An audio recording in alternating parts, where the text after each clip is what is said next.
Welcome back to the channel. I know it's been a little bit of a while. Frankly, stuff's just, life's been going on, and other games have come out and stuff like that. So, but I'm back now. The update dropped. Euro canards are in. These are all planes that I've been waiting for a very long time. I'm actually quite surprised that we got the Rafale and the Eurofighter like this year, even this patch. It really kind of blew me out of the water a little bit. It's I was really expecting these things to come next year. Maybe I was really expecting the Hornet, like I think we all kind of were. But nevertheless, they're here now, and they're probably gonna. Well, they're already shifting the meta quite significantly for Sim, for RB as well, obviously. But for Sim, it's a little bit different with the matchmaking and stuff like that because you can't have mixed teams. Now, if you play top tier air Sim, I wholeheartedly recommend you give the Rafale a go. Now, the reason for this is because the Rafale has a neat little feature that only 2 planes in the game currently have, and that is a data link mode. Now, what you're seeing here is these circles, they're all friendly contacts. Now, the circles are friendly air contacts, and the X's are friendly ground units. Now, these are also players, so every single one of your teammates, with an unlimited range by the way, all get displayed in your helmet at all times. Now, being able to find your targets with the IRST system, but then also being able to identify them with the data link system is a huge deal in Sim, because people in Sim are genuinely glued to their radar screens and their RWR screens a lot more than in RB or something, because there are no markers, you're stuck inside the cockpit. Situational awareness has always had a little bit of a premium. Being able to find and ID stuff without alerting everyone to your position is a pretty big deal, and I think this might become, the Rafale might honestly become, or at least it has the potential to become the new super uber annoying trolley plane that everyone flies around in, kind of like how the Gripen was a couple of patches ago, just in a different way. It's not only the data link either. I mean, this thing gets up to 6 MICAs, and the MICA is a missile. If you've ever fought a Mirage in the past half a year or so, and the Mirage pilot kind of knew what they were doing and they were using the helmet mounted sight and stuff, you'll know how scary the Mirage is. Simply because of the MICA missiles. Now, the Rafale actually has more nose authority, or at least it does at higher speeds, so even though the flight performance is still absolutely cracked, by the way, don't get me wrong, it does tend to lose a little bit more speed once you get down to the lower end of the speed spectrum than when you compare it to the Typhoon. But against stuff like F-16s or F-15Cs or anything like that, this thing absolutely it's a good plane. It is a really good plane. And then obviously having the MICA. Now, the MICA itself, the MICA-EMs, they're obviously thrust vectoring. You can kind of compare them to an R-73, but it's obviously radar guided, and it has twice the thrust in it. So yeah, it's a really good missile. It's got quite decent range to it as well. Obviously not the same range as an AMRAAM, but if we're talking within visual range combat here, the MICA is probably the best missile in the game right now. The thing with the MICA missile is it's a very, very difficult missile to defeat in a dogfight, to the point where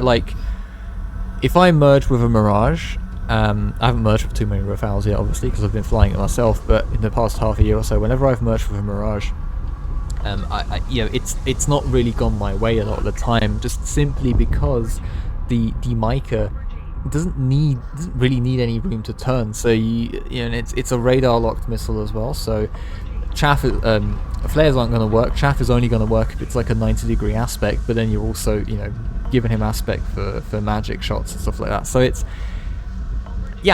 a tough fight if you go up against a MICA-equipped airframe. And there's obviously, we have the Mirage, which has been in the game for a while now, and now we have the Rafale, which is an even more pointy, version than the Mirage. At least it doesn't compress as much.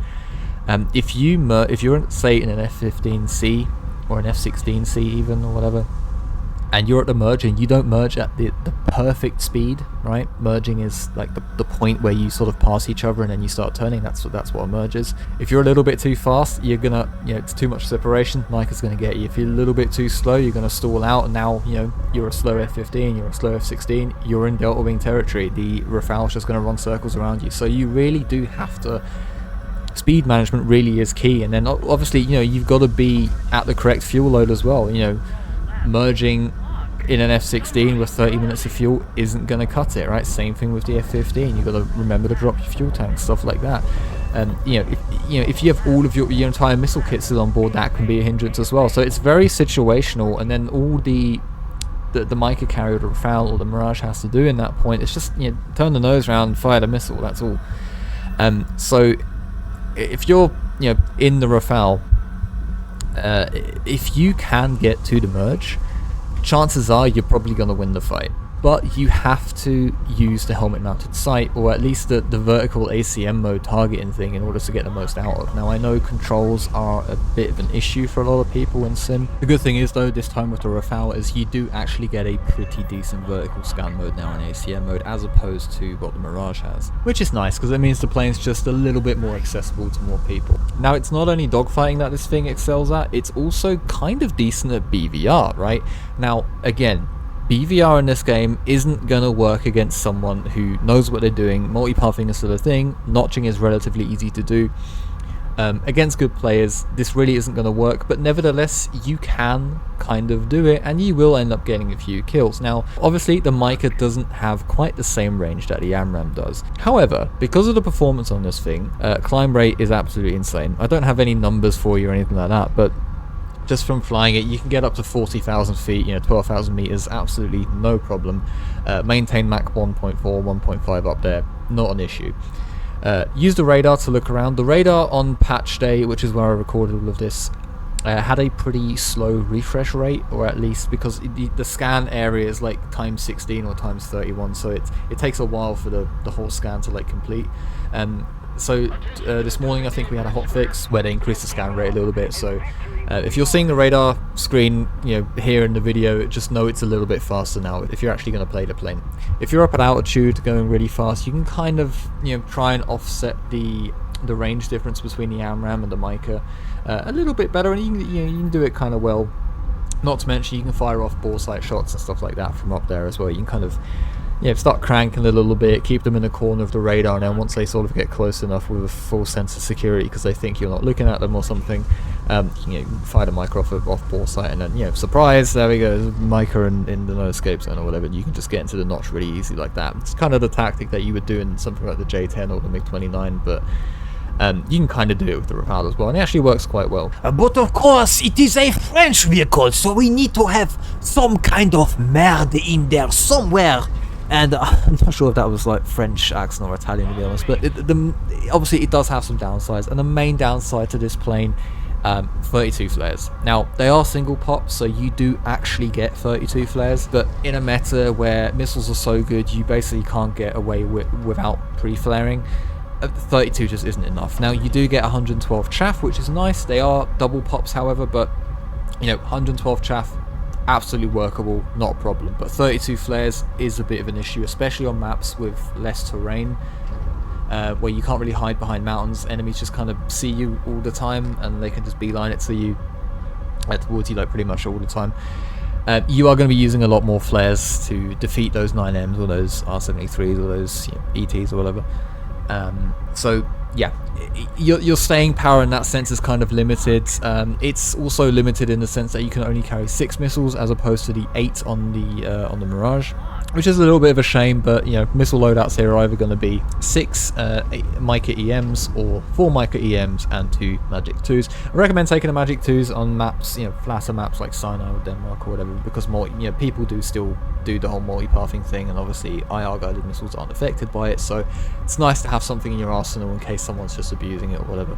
But for the most part, I personally preferred just taking the 6 MICAs. It's maneuverable enough, has more range, it's just a little bit more versatile as a whole, and with a limited missile load, I kind of just, yeah, I kind of just like taking, yeah, just having the better missile in my opinion. So yeah, now 6 missiles, obviously, it's nothing to absolutely scoff at. It's not 4 missiles or 2 or whatever. The F-16 only carries 6 missiles as well, and that's an absolutely goated plane. But we are getting into 14.0 territory now. The Eurofighter can go up to 10 missiles if you pick the right loadout.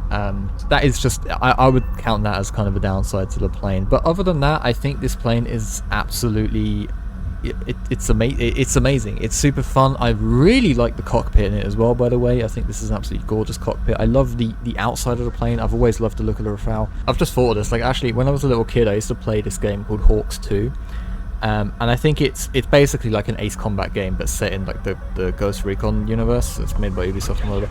It's actually a really fun game, but in the intro cutscene, there's like a Rafale doing like a low flight, you know, high speed castle bombing run or something like that. And ever since I saw that, I was just like, wow, that's a sexy plane. And you know, since then the Rafale's kind of just been on my radar a little bit.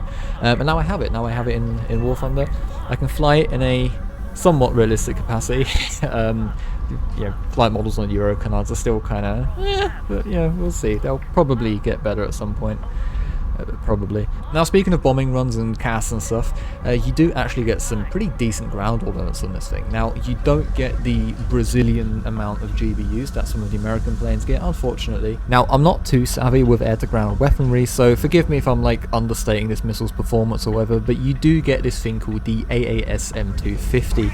Now, there's a couple of different like guidance versions of this, but the one I recommend is the laser guided one, which does mean that if it's a moving target, you do have to maintain the lock in order to guide it. It's not active, it's not fire and forget. However, unless if you're going for like a ground battle in EC, they don't actually, all the tanks and stuff on the ground battles don't actually move, and because this thing has IOG guidance, you can essentially fire it off, turn the laser off, and then it will just, you know, use its inertial guidance to direct itself to the stationary tank. So you can effectively use them like GPS guided bombs in that sense, but obviously the ballistics are a lot better because they're an actual missile.